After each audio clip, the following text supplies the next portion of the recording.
Hey, what's up, everybody? Hello, Deven Mack on at 3:30 a.m. Hi, Chris Niosi at 3:33 a.m. Shut up. No. Don't mock me. We're going to talk about ReBoot tonight. I have basically... This is the first time... Thank you, Mack, for joining me. It's the first time he's guesting on a Kirblog. You're welcome. Because I am always welcome at any time because you don't sleep. So of this course is par for not. the course. I ain't got time for that. It's true. I've been watching ReBoot the last, 5 days, maybe. I just marathoned the entire show in a row. I had been wanting to for years at this point, and I just never quite made the time for it until recently. I think I know why. Because if those of you guys have been keeping up with the Did You Know voiceover videos, I am in touch with this actress by the name of Stevie Valance, who, if you guys watched ReBoot back in the day on Cartoon Network, she was the voice of Mouse, and she's Who else was she the voice of? She was also the voice of the evil Rockoon. That Rockoon is in absolutely no way, shape, or form based on at all, because that would be silly. That would be ridiculous. You're mocking me again. Don't.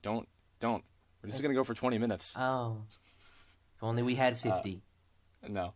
Well, we could, but then it'd be a 30-parter, and I'm not doing that. So she's the voice of Mouse, and a lot of other characters in the show too. But she's become an acquaintance, and she saw the Sonic episode that I put out a few weeks ago because she was featured briefly in it as one of the Sonic Underground voices. And she's like, "Oh, you should do a ReBoot episode at some point." And I'm like, I would like to do a ReBoot episode of Did You Know voice acting at some point, but I need to rewatch the show again and remember things about it. So I did. And Mack joined me, 2 nights ago? We watched practically all of season 3. Something like that. Pretty close. And then he decided to join me for the last episode of the series, so we could be really sad together. That was sad. It was sad. It was quite sad. So for those of you who don't know, ReBoot, because I'm meeting more people that have no idea what the hell it is. ReBoot is the very first CG animated series on television. It was on YTV in Canada. It was on TOME, and also I think ABC before that. Yes, it was ABC. That's right. Before that, by a company called Mainframe. They also did a bunch of the Barbie CGI specials. They did Beast Wars, of course, which I know people are more familiar with. And ReBoot did come before Beast Wars. Yes, it did. Of course. And it went on for 4 seasons, the 4th season of which was a couple of movies, and they thought that they were going to get the 3rd one, and that wasn't a thing that happened, so it was prematurely canceled, and that has been a reason why it has lived on with such a huge legacy and a cult following for many years. And I don't often talk about it, but I am reminded more than ever, after watching it again, that along with stuff like .hack and Mega Man Battle Network, ReBoot is very, very, very much a big influence on TOME. To certain extents, it takes place in a computer world, but it is it's like the characters are like programs. It's kind of like Tron, basically. So it's not quite the same sort of setup as I have with TOME, but a lot of the character development, a lot of the archetypes, a lot of the relationships and whatnot, I think were kind of probably the most unconscious of inspirations on TOME, with the exception of the freaking raccoon, because that just never hit me until now. So Mack and I were both big fans of it growing up, and you rewatched it semi recently, right? It's something I go back and revisit. I'm gonna say maybe every 3 or 4 years, because it's always been just a series that's been very, very close to me on a personal level. Growing up, in fact, I actually kind of wanted to be Bob. I'd watch every day and be like, "That's my guy." Whenever a bully would try to pick a fight with me, I'd be like, "I don't think so." And I knew you were going to do that. Well, and, I mean, the haircut, speaks volumes. Oh, so. To an extent. To an extent. It's one of the people the hair was influenced by. And even Stevie Valance was one of the very, very first people that I got to audition for when I started breaking into the professional side of things way, way, way back in 2005. Oh, wow, that long ago? I didn't know that. Yeah. That's crazy. Yeah, Stevie, who we mentioned, voiced Mouse. She's currently a voice director. She has been a voice director for a long time, and she's super cool. And also Mike Lucas, who I've talked about a few times on Kirblog. He and I were both like huge fans of that show in elementary school, and I remember also I think he followed it a lot more closely than I did because I remember he would always catch episodes that I would miss, and he would fill me in on like a lot of things. So like even the last episode, like he told me like, oh, and then this happens, and then like this crazy shit goes on. I'm like, oh my god, I missed all that, and then I would see it, and it'd be all out of context for me. And I remember I also watched a lot of episodes like out of order, but I kind of was able to piece most of the things together and get what was happening, and I liked it a lot. ReBoot is a pretty revolutionary show. Groundbreaking. I feel like it for the most part gets the accolades it deserves because its fan base is pretty hardcore. There's always been talk for years about about the show getting a reboot or the movies or like a new movie or something like that. It's been a lot of talk about that, but it still hasn't happened yet. I don't know when or if it ever will. So Fingers more crossed. sad. Yeah. But you have some favorite moments, favorite episodes of this show in particular that you can recall that really stuck with you for a while? Oh, so many. But I gotta say, just one of my personal favorites are the viruses. Both stellar performances. You've got Shirley Milner as Hexadecimal. You have the incredible, iconic Tony J as Megabyte.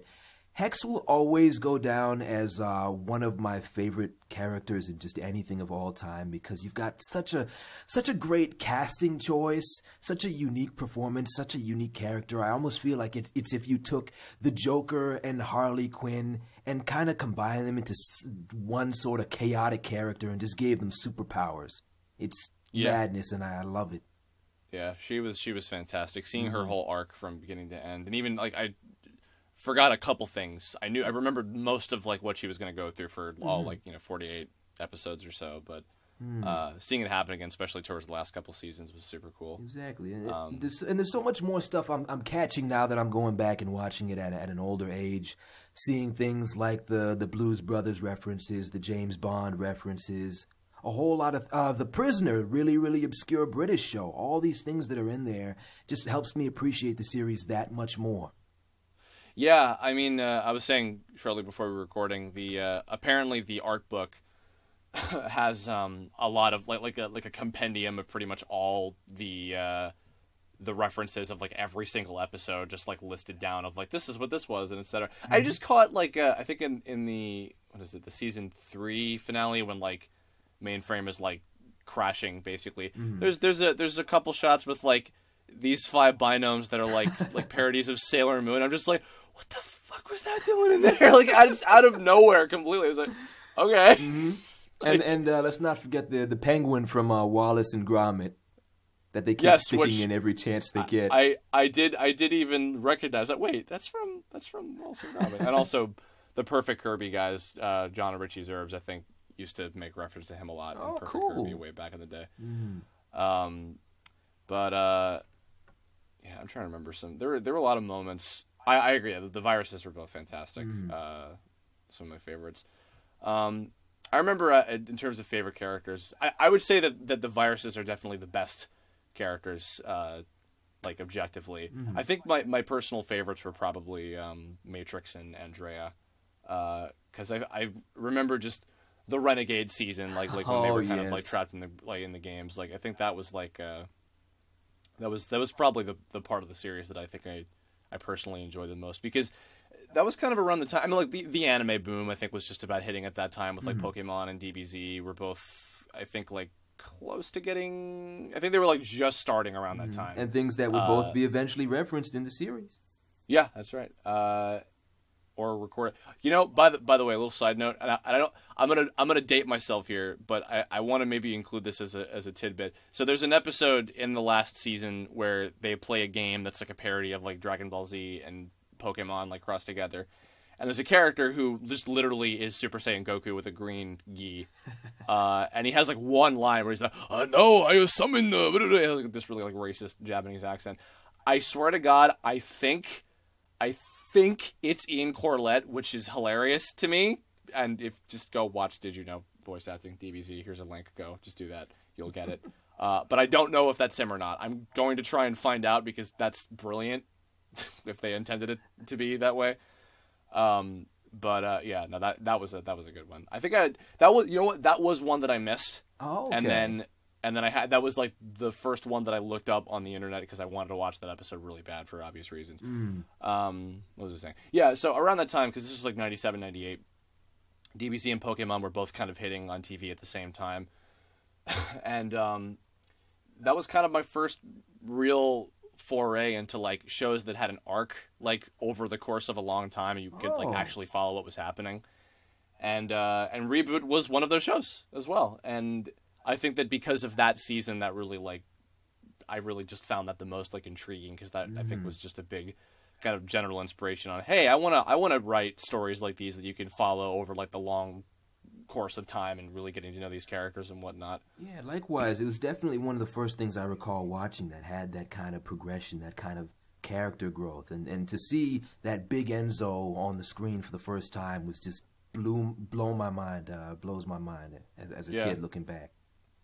What are some other moments too? Definitely a lot of the games stuck out in my mind. I really liked the two-parter season 1 finale where Dot was like having the identity crisis and like imagining what the bad world was going to be like if Megabyte took over. That was a creepy one. Yeah, a lot of foreshadowing there too. Yeah, it's like there were things about the show too that like very risky that they were like, okay, we're going to set this thing up. It's not going to come back for like 20-something episodes. We don't even know if we're going to get that many episodes, but we're going to set it up here. Stuff with like Damon, the one of the later virus characters. The Codemasters, I'd have loved to see them bring back. Yeah, I wonder about if that would have been a thing if they got to do more. I don't know if they would have. They did have it in the comic, the revival comic, but again, that was not made by the creators, and so it can't. Really I would maybe want to take a look at that just for the hell of it, but just for the halibut. But a lot of the games, a lot of creepy moments.